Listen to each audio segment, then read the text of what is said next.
Rádio Rio de Janeiro, a emissora da fraternidade, passa a apresentar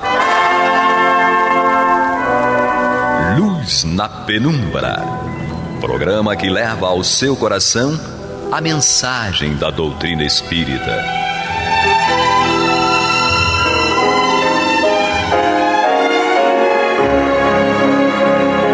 E com vocês, João Batista, para o estudo de O Livro dos Espíritos, da obra codificada por Allan Kardec.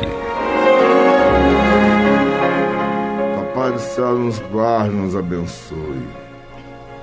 Louvado seja nosso Senhor Jesus Cristo. E que possamos fazer do tempo essa dádiva que a todos nós é dada de maneira igual, um recurso a mais para uma caminhada cada dia mais firme e consistente na conquista dos valores que nos levarão à verdadeira felicidade. Lembrando sempre, a natureza não dá saltos. É a cada dia um passo.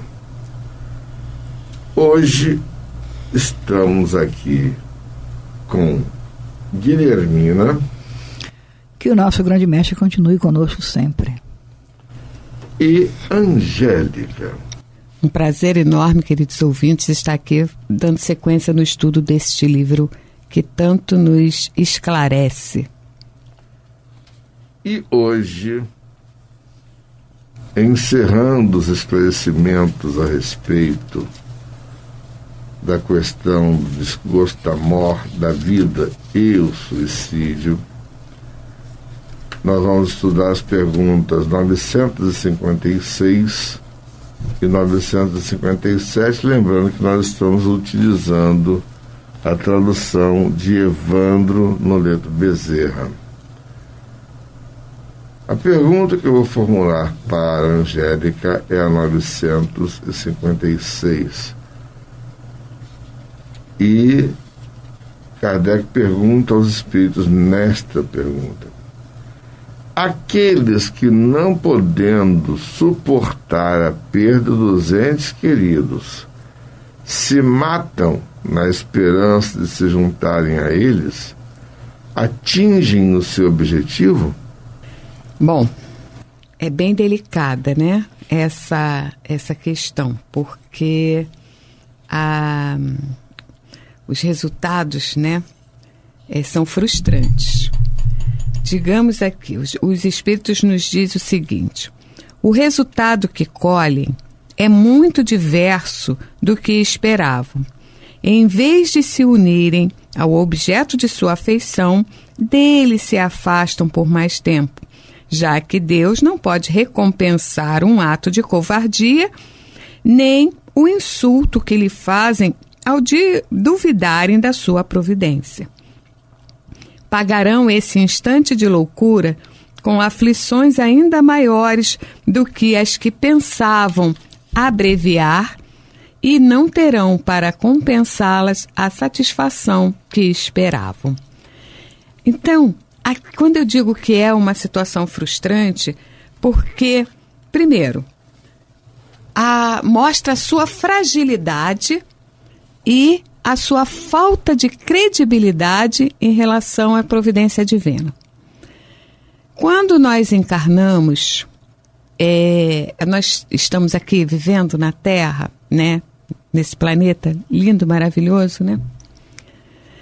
E as pessoas que convivem com a gente, elas não são posse nossa. Nós temos que entender que elas compartilham um lapso de tempo conosco com o objetivo de aprendizado, de reparação, de educação, de construção.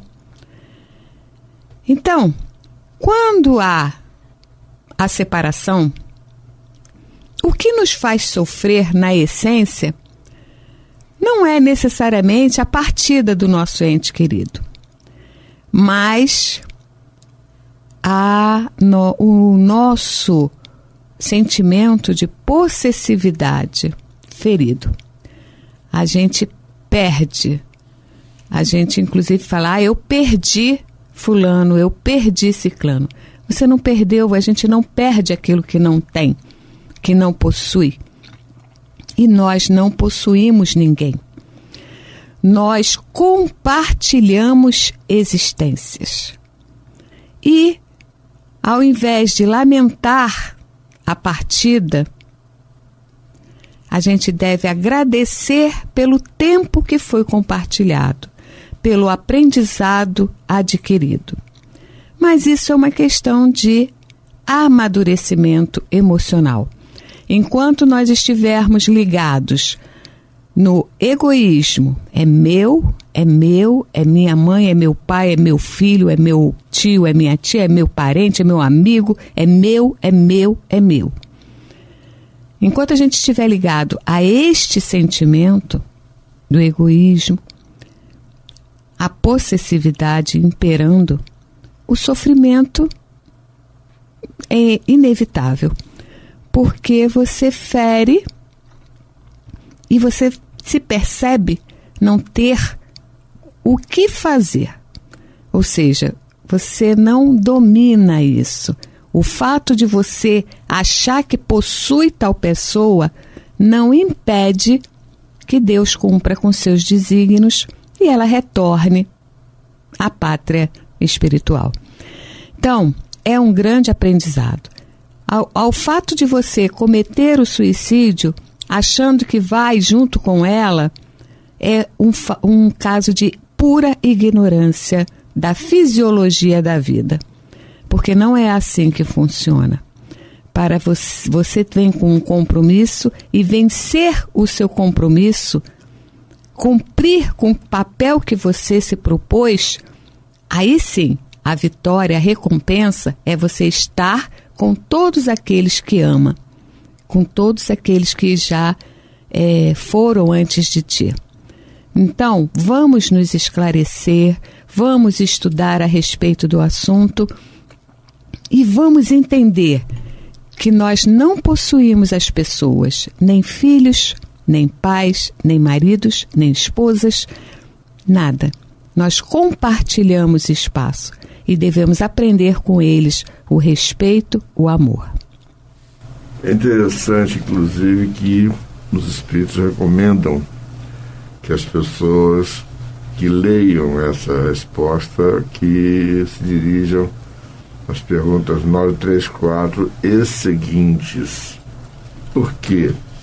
É um tópico inteiro falando da perda dos entes queridos. As perguntas 934 a 936. É bom a gente prestar bem atenção, porque os espíritos são extremamente didáticos, da mesma maneira como Kardec foi. Ou seja, eles dão a fórmula de solução do problema muito antes de ser formulada a pergunta a respeito dele. É bom porque a gente reflete, é como disse Angélica, ninguém é propriedade de ninguém, simples, direta e objetivamente. Nós somos companheiros de jornada e vamos nos reencontrar. Com certeza. Assim como já nos reencontramos inúmeras vezes. A pergunta 957. Vou formular para Guilhermina. Só que eu acho que eu vou antecipar nossa vinheta. Você está ouvindo pela Rádio Rio de Janeiro o programa Luz na Penumbra, com o estudo de O Livro dos Espíritos, na apresentação de João Batista. Kardec pergunta na pergunta 957. Quais são, em geral, com relação ao estado do espírito, as consequências do suicídio?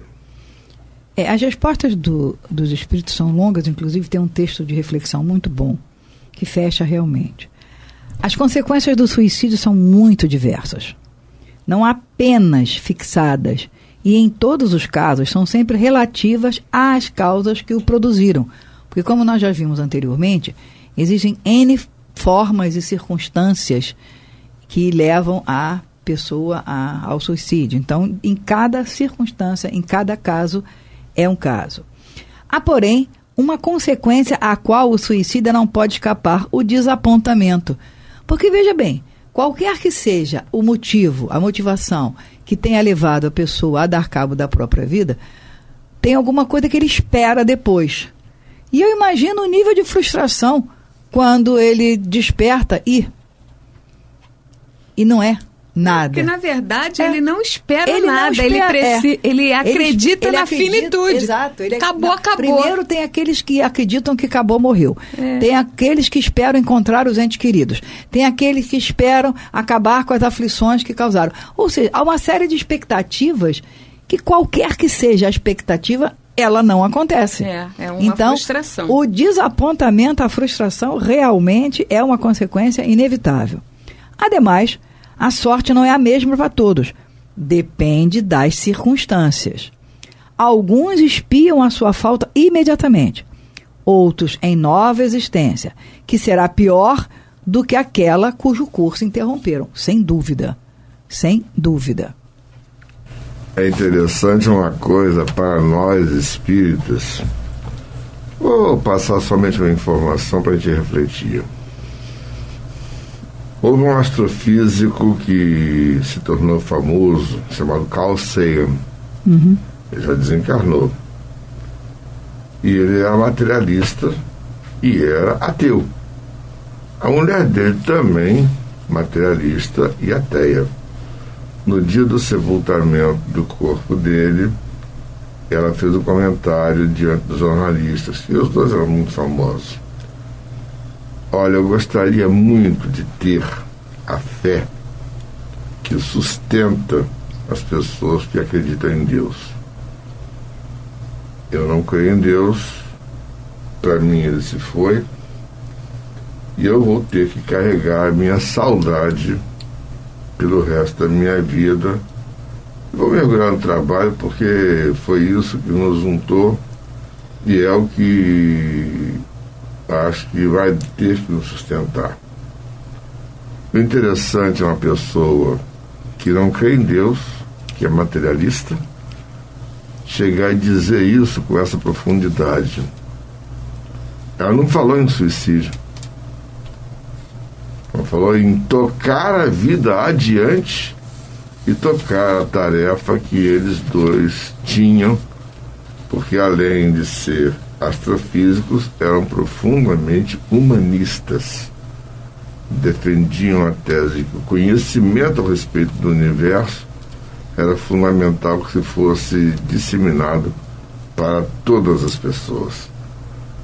É para a gente poder refletir, porque é importante a gente observar que o conhecimento abre não somente as mentes, como também os corações. E os espíritos continuam. A observação mostra realmente que os efeitos do suicídio não são idênticos. Até porque... Comentário de Kardec. Comentário de Kardec. As causas também não. Há, porém, os que são comuns a todos os casos de morte violenta que resultam da interrupção brusca da vida.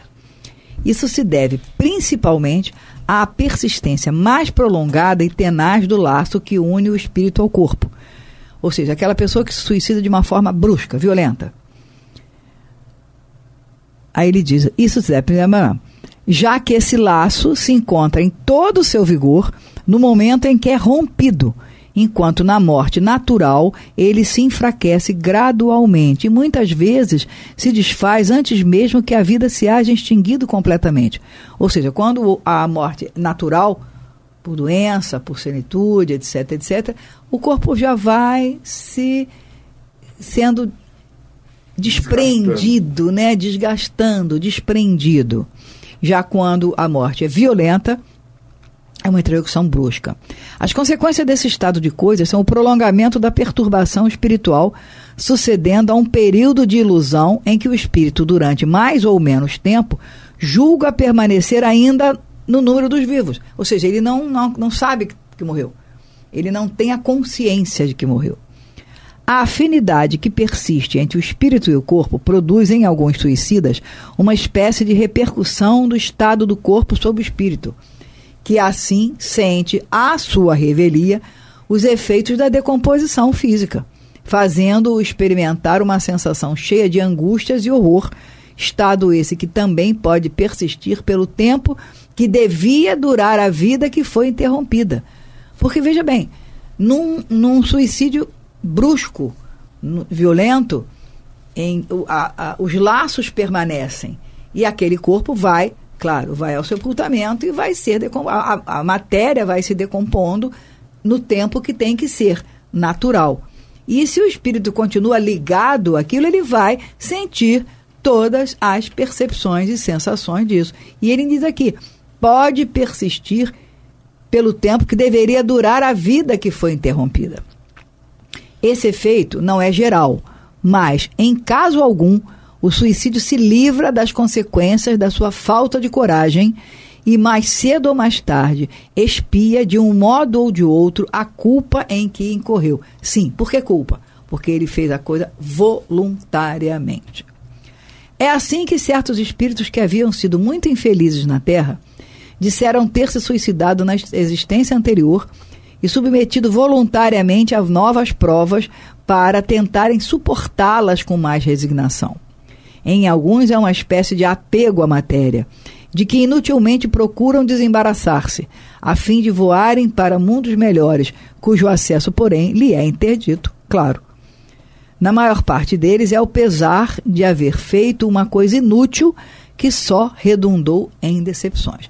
Aqui Kardec fala do número significativo de casos de suicidas que tomam consciência do ato insensato que promoveram e, a partir de cada um, tentam, digamos assim, suceder situações em que possam se ver livres daquela sensação que permanece. Aí o outro texto que finaliza é magistral. A religião, a moral, todas as filosofias condenam o suicídio como contrário às leis da natureza. Todas nos dizem, em princípio, que ninguém tem o direito de abreviar voluntariamente a vida. Mas por que não se tem esse direito? Porque o homem não é livre para pôr termos aos seus sofrimentos. Estava reservado ao Espiritismo demonstrar, pelo exemplo dos que sucumbiram, que o suicídio não é uma falta apenas por constituir a infração de uma lei moral, consideração de pouco peso para certos indivíduos, mas um ato estúpido, pois que nada ganha quem o pratica. Antes é o contrário do que se dá. Não é pela teoria que o Espiritismo nos ensina isso, mas pelos fatos que ele nos põe sobre as vistas. Considerando todas as formas de percepção que o estudo da doutrina espírita nos dá, é absurdo que alguém pense em dar cabo da própria vida, considerando, primeiro, que a vida continua. Segundo, que você também não está aqui de alegre. Você tem propósitos, você reencarnou com propósitos, você reencarnou com propostas. Ah, não é como eu pensava que fosse. Você não lembra do que você pensa, do que você propôs. Você propôs aquilo que era importante e necessário para você. Está sendo difícil? Sim, ninguém disse que seria fácil. Mas se você acredita, e aí vem a história de uma das perguntas que nós estudamos. Se você crê que você, ligando-se ao alto, ligando-se, orando a Deus, você consegue absorver forças necessárias para, pelo menos, superar a dor angustiante que está passando. E aí você vai. Até porque a outra opção é absurda. A outra opção vai te levar a absolutamente mais sofrimento. Pelo menos é como Kardec fecha aqui a coisa. Eu acho interessante, eu vou fazer uma alegoria em relação a esta conclusão. É como se você tivesse feito um esforço terrível de estudo para entrar na faculdade dos teus sonhos, que é aquilo que você quer realizar como profissão, para ter em mente desenvolver, né? Aí você passa um sacrifício muito grande, você consegue e entra para a melhor faculdade, entende? Aquela que vai te dar todos os meses de você progredir na vida, mas você começa encarando professores extremamente desafiadores, aqueles que te cobram desempenho máximo, aquele que te cobram, te jogam contra o tempo, não, tem que executar e tal. Isso, na verdade, eles estão te fortalecendo, mas você não entende isso como uma coisa positiva. E aí você desiste e sai da faculdade. E aí você joga todos os teus sonhos para fora, joga fora, e aí você pensa em tentar de novo, mas já é tarde, você já perdeu a vaga. E aí você vai ter que recomeçar tudo de novo. Assim é a nossa existência. A gente luta para reencarnar, a gente faz planos com uma encarnação, o que a gente pode fazer ou deixar de fazer. E quando a gente reencarna e começa a encarar os desafios que nós nos propomos mesmo para nossa própria edificação, a gente desiste e joga fora toda uma grande oportunidade. E aí vem o choro, aí vem a decepção, aí vem a angústia e o sentimento de culpa que a gente carrega por ter perdido uma grande oportunidade. É isso aí. Fechamos. Com certeza. É interessante que os espíritos nos indicam, ao final da pergunta anterior, o estudo da pergunta 155, como se opera a separação da alma do corpo, já que o retorno da vida corporal à vida espiritual, e também nos recomendam o estudo da pergunta 165, que fala da perturbação espiritual. Existe uma coisa que é fundamental. O suicida, ele adentra o mundo espiritual como um auto-excluído, como uma espécie de um invasor de um espaço que não lhe pertence. E com certeza vai pagar o preço disso. Realmente, a vida física é algo que nós devemos valorizar ao extremo, porque o futuro não nos pertence, pertence a Deus, e nós temos que, como disse a Angélica, se a escola exige muito, é porque essa escola é boa. Escola boa a gente não abandona. E outro detalhe, se exige, é porque nós temos oportunidade, nós condições, e tem uma palavra que... Se nós conseguimos matrícula... Competência, Exatamente. Se nós conseguimos matrícula é porque confiam em nós. Exatamente. Eu acho que a gente não pode desperdiçar, não. Com certeza. Então, que reflitamos a respeito. Que o Pai do Céu nos guarde, nos abençoe, hoje, agora e para todo sempre. Que louvado seja nosso Senhor Jesus Cristo. E que, acima de tudo, possamos fazer do tempo essa dádiva que a todos nós é dada de maneira igual, um recurso a mais para uma caminhada cada dia mais firme e consistente na conquista da verdadeira felicidade que só se obtém com a evolução espiritual. Graças a Deus. Graças a Deus. Você está ouvindo o programa Luz na Penumbra.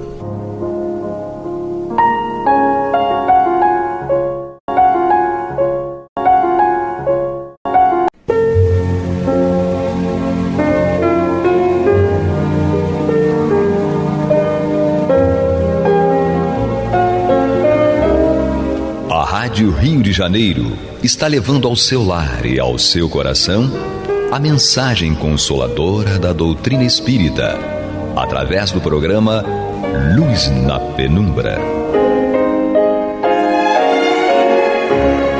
E agora com vocês, Antônio de Pádua Barbosa e Marta Batista.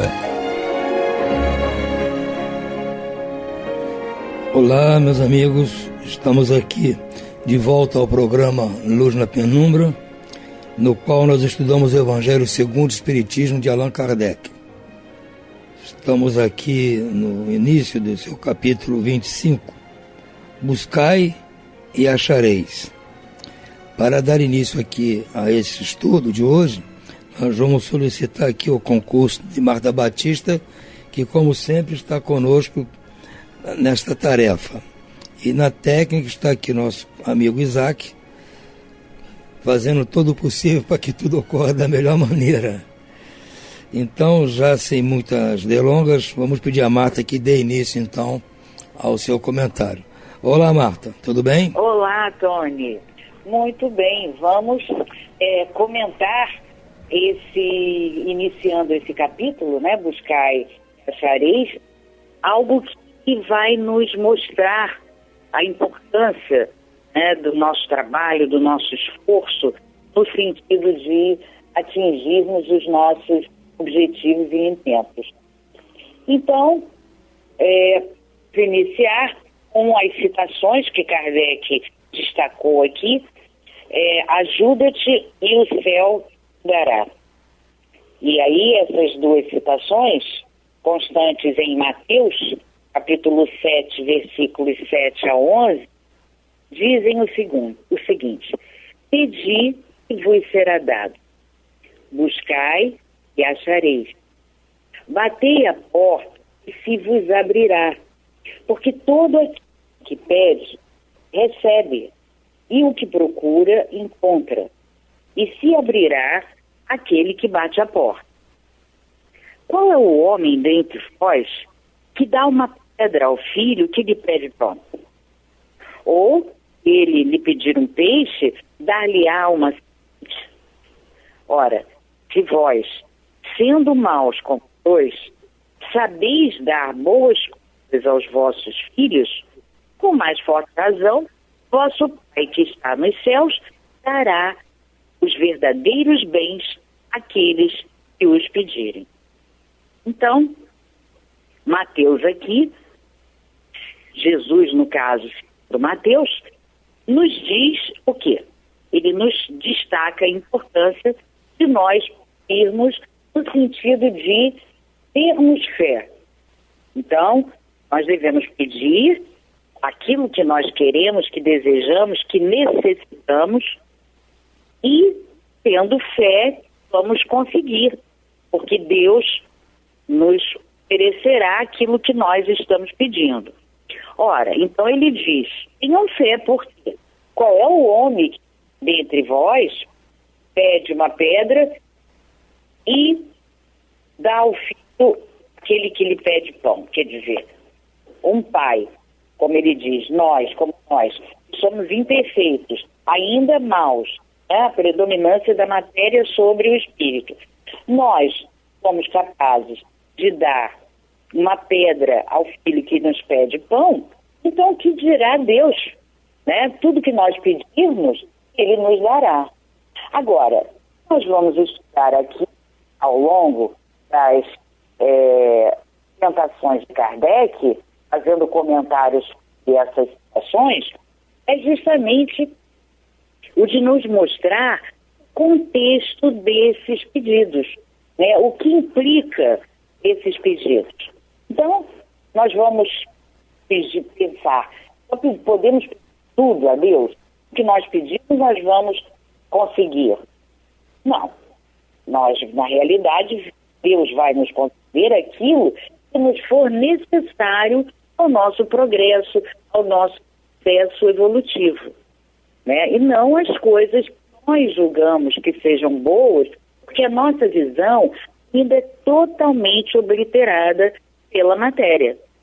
Então, a predominância aqui na Terra é da matéria sobre o espírito. Então, o nosso ponto de vista, como Kardec nos chama a atenção lá no 2º capítulo, ele ainda é um ponto de vista voltado para o material.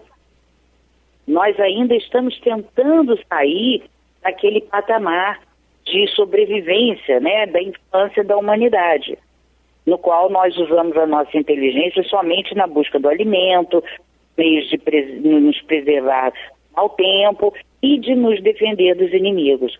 Então, nós temos que ampliar essa nossa perspectiva, esse nosso ponto de vista, para sairmos da infância da humanidade. E aí, dessa maneira, nós vamos começar a entender que os nossos pedidos, eles serão atendidos à medida de que nós peçamos coisas que nos sejam importantes para o crescimento, né? E não somente para ele uso material. Ora, então, ele diz, nós devemos ter fé, acreditar que Deus vai nos conceder aquilo que pedimos, mas entendendo que ele só nos concederá aquilo que for positivo, necessário para o nosso progresso, a nossa evolução. Então ele destaca, logicamente, a importância de quê? Da lei do trabalho nesse processo, né? Porque o espírita já tem um entendimento suficiente para não fazer mais peças do tipo Deus me conceda toda a inteligência que eu possa ter para conquistar o melhor trabalho que renderá melhor renda. Não, Deus não vai te conceder a inteligência. Ele vai te dar os meios para que você desenvolva essa inteligência. Então, o espírita precisa começar a refletir sobre isso. A gente vê isso, né? As pessoas ainda fazendo pedidos como se Deus fosse te dar aquilo que é tua tarefa realizar. Por isso ele diz, né? Buscai e achareis, ajuda-te e o céu te ajudará. São aquelas citações todas que nós sabemos que têm o mesmo sentido. Então, na verdade, nós precisamos trabalhar no sentido de conquistar aquilo que nós desejamos. Agora, o que nós podemos e devemos pedir, e isso demonstra fé, é nós pedirmos força, pedirmos inspiração para termos as melhores escolhas, as melhores atitudes. Então, isso sim, nós podemos e Deus vai nos conceder, pedirmos com fé. Agora, todo o restante, nós não podemos pedir porque é nossa tarefa. Ele não vai nos conceder porque se ele nos concedesse tudo que nós queremos, ele estaria fazendo o nosso trabalho. E ele nos criou simples e ignorantes para que ao longo das sucessivas vidas nós evoluíssemos, nós progredíssemos. E progredirmos, evoluirmos, demanda o quê? Trabalho, para que atinjamos o progresso. Então, é importante que nós entendamos esse contexto da lei de trabalho e da lei de progresso, nos envolvendo nesse processo, na busca daquilo que nós necessitamos. Então, o trabalho vai pôr em ação as forças da inteligência. É isso que nós precisamos dizer. Não adianta a gente pedir inteligência. A inteligência vai de ser desenvolvida a partir do trabalho que você coloca em ação. Do trabalho aí entendendo qualquer tipo de esforço que você faça para melhorar, para progredir. Então, para o que Deus deu ao homem, a mais que o animal, o desejo incessante de melhorar. Quer dizer, o animal fica só naquela, digamos, aquele patamar, né, de buscar o alimento, de se preservar do mau tempo, de se preservar dos inimigos, de se defender dos inimigos. E nós somos exatamente assim na infância da humanidade. Mas que nós estamos nos esforçando o suficiente para sair desse patamar, que é o patamar dos mais irracionais? Será? Muitas vezes, quando a gente pede tudo isso a Deus, nós estamos mostrando, como nós vamos mais adiante, nos capítulos subsequentes sobre as preces, das preces ininteligíveis. É ininteligível para Deus, para os espíritos superiores, que nós peçamos essas coisas. Então não entenderam nada. Eles estão pedindo aquilo que é trabalho deles, eles não entenderam nada. Por isso os espíritos chamam, quando ditaram, né, a codificação, que são preces ininteligíveis. Ou seja, não é que Deus não entenda o que nós estamos falando. Ele entende, mas aquilo não é inteligível. Por quê? Porque não é lógico, não faz parte de uma lógica. Porque aquilo é tarefa nossa. Então nós precisamos entender isso muito bem claramente para que a gente consiga entender o que Jesus falou. Porque senão a gente vai continuar naquela infância, né, pedindo, buscar e achareis. Ora, então tudo que eu buscar eu vou achar, porque Deus vai me conceder tudo. Vai conceder, como nós já falamos, com o teu esforço, com o teu trabalho. Existe uma historinha, né, que se conta muito em palestras. Eu não sei assim muitos detalhes. Sei que eram 2 homens que se acidentaram numa estrada e caíram num precipício, e um deles começa a orar, pedindo muito a Deus que o tire dali. Né? Ele caiu naquele precipício e ele pede a Deus que o tire daquele suplício lá embaixo no precipício. Ele quer voltar à estrada. O outro, não é que ele não ore, mas inicia fazendo o esforço de subir. E ele tenta, e logicamente ele acaba chegando. E ele orou também. Ele orou, fez o esforço, fez o movimento, fez a ação do trabalho. E a ação do trabalho o impeliu a conseguir sair lá do precipício e chegar de novo no topo e na estrada. Então, uma historinha simples, pequena, lógico, deve ter muitos detalhes, e eu não me lembro mais, mas ela exemplifica muito bem, claramente, essa proposta, né, da necessidade do trabalho para que atinjamos aquilo que queremos.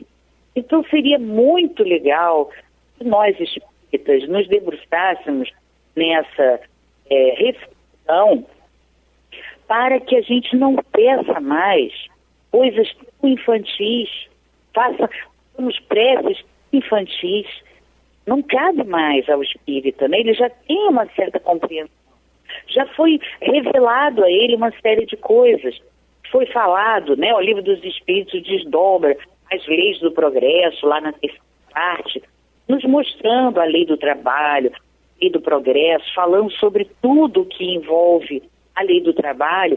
E a lei do trabalho é justamente para impulsionar não só o nosso corpo, né, no sentido dele se movimentar, nosso corpo necessita desse movimento para progredir, mas, sobretudo, ele também nos impulsiona inteligência, porque na busca da solução de uma determinada, de um determinado problema, nós vamos desenvolver a inteligência. É assim que funciona. Tudo é assim. Porque aí, nem sempre, quando você sobe, depois no retorno, você vai encontrar o mesmo roteiro. Então você vai ter que olhar, ver quais são os galhos mais fortes, né? Porque se você tentar descer pelo fininho, logicamente vai quebrar e você vai despencar. E eu ia ao topo da goiabeira. Então, isso já é um exercício. Quando você está brincando com boneca, garotos, bolas, soltando pipa, jogando bola de gude, enfim, não sei as brincadeiras atuais, porque eu tive uma filha menina, então não sei desses detalhes. Mas acredito que bola todo mundo jogue, né? E pipa, embora não possa citar do cerol, é sempre bom lembrar, mas quando curte soltar pipa. nós temos que usar a inteligência para saber como nós vamos usar a pipa e depois nós vamos cortar e conseguir pegar a pipa, né? A pipa que está voando, as várias, né, que estão voando no... Então, nós temos que desenvolver a inteligência. Essa é a nossa função. E nós fazemos isso através da lei do trabalho. É esse esforço que vai fazer com que nós possamos progredir, melhorar, cada vez sermos mais inteligentes e conquistarmos mais coisas. Ora, o desejo de melhorar incessante que Deus nos confere é justamente o que vai nos impulsionar. Esse desejo, né, é de procurar meios de melhorar a nossa posição, de termos uma vida mais confortável. Então, com certeza, esse ponto de vista, por essa perspectiva, é que nós vamos começar a refletir sobre essa máxima. Buscar e achareis, ajuda-te e o céu te ajudará. Quer dizer, faça a sua parte, que aí Deus te ajudará. Então, tem uma parte que nos cabe. Essa parte que nos cabe, Deus não vai nos oferecer.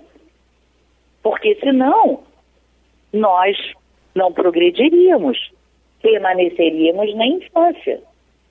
Kardec fala mais adiante, né, nos itens subsequentes, ele nos fala sobre essa questão do homem, da importância, inclusive, ele correlaciona a importância da reencarnação nesse processo de progredir. E é uma coisa muito bonita quando ele fala aqui no item 2, quando ele diz assim: entretanto, o progresso que cada homem realiza individualmente durante a vida é bem pouca coisa, imperceptível mesmo em um grande número deles. Como então a humanidade poderia progredir sem a pré-existência e sem a reexistência da alma?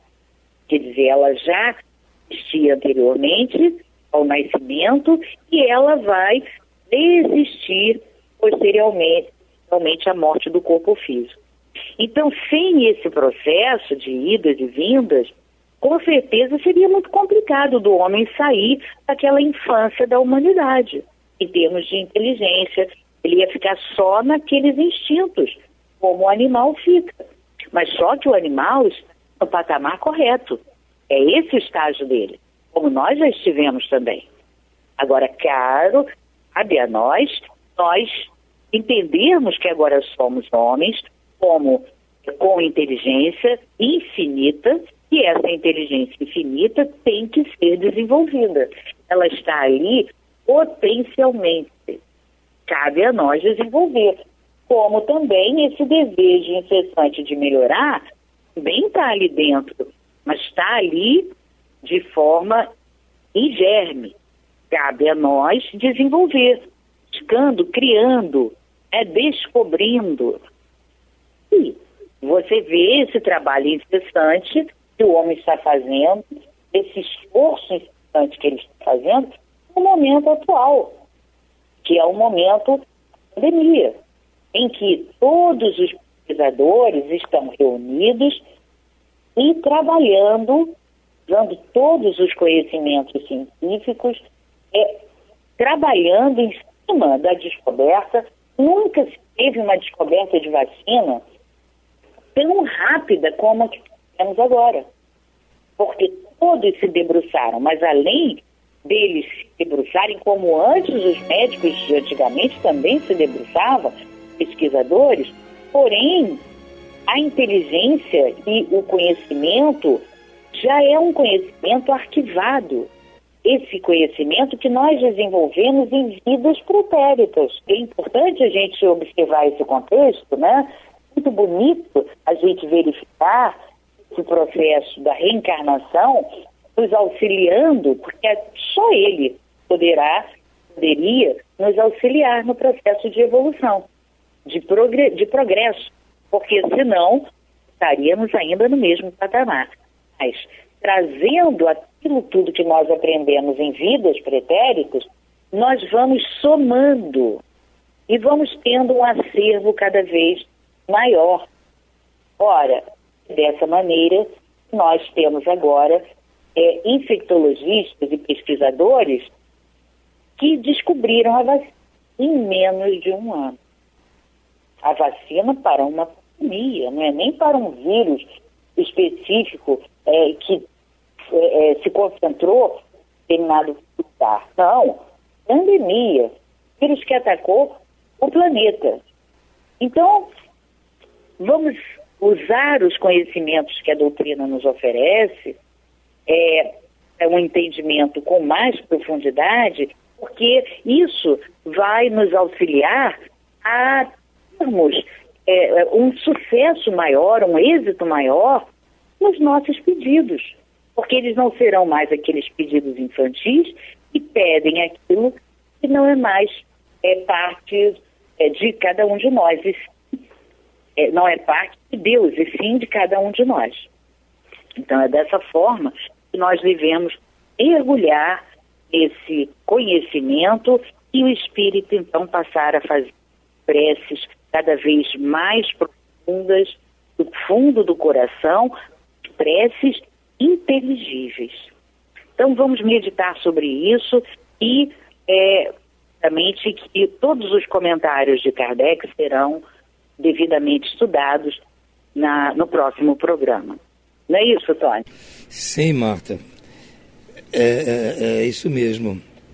Que o importante, Marta, que você falou, é justamente nós não acharmos que tudo depende da providência divina, tudo depende de Deus. Na realidade, se fosse assim, nós seríamos aqui simples marionetes, né? E não é o caso. Sem dúvida. A providência divina quer que nós nos desenvolvamos. E a maneira de nos desenvolver é atiçar nossa inteligência através do trabalho, da pesquisa, da busca para encontrar as soluções dos nossos problemas. O que a providência faz é nos dar os meios para alcançarmos isso.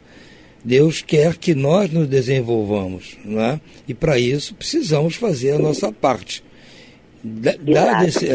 Dado início a fazer a nossa parte, Deus providencia para que tudo termine em bom resultado, que é o interesse do universo, é que tudo termine bem.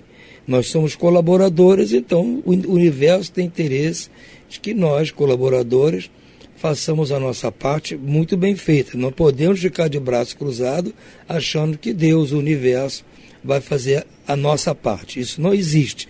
Nós temos que realmente ter consciência disso, que foi o que você falou na sua explanação.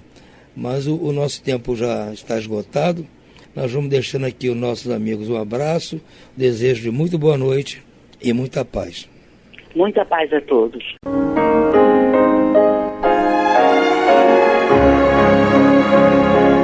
E vamos ouvir agora a prece de encerramento de nosso programa, na voz de Geraldo de Aquino. Jesus, dá-nos coragem para a luta, piedade para os insultos e misericórdia para as injustiças e ingratidões.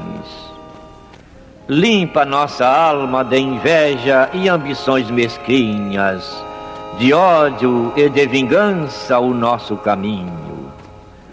E que dentro em pouco, ao recolher-nos de novo ao calor do nosso leito, para que o sono nos dê a paz e o esquecimento das tristezas humanas, possamos sentir, Senhor, no mais íntimo de nosso ser, a doçura indefinível do Teu amor e a grandeza incomparável da Tua divina presença.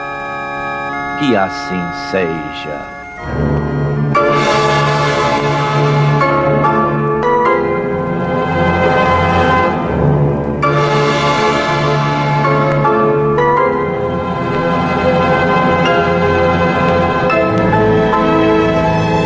Acabamos de apresentar o programa Luz na Penumbra, e voltará a ser apresentado amanhã às 21 horas nesta emissora.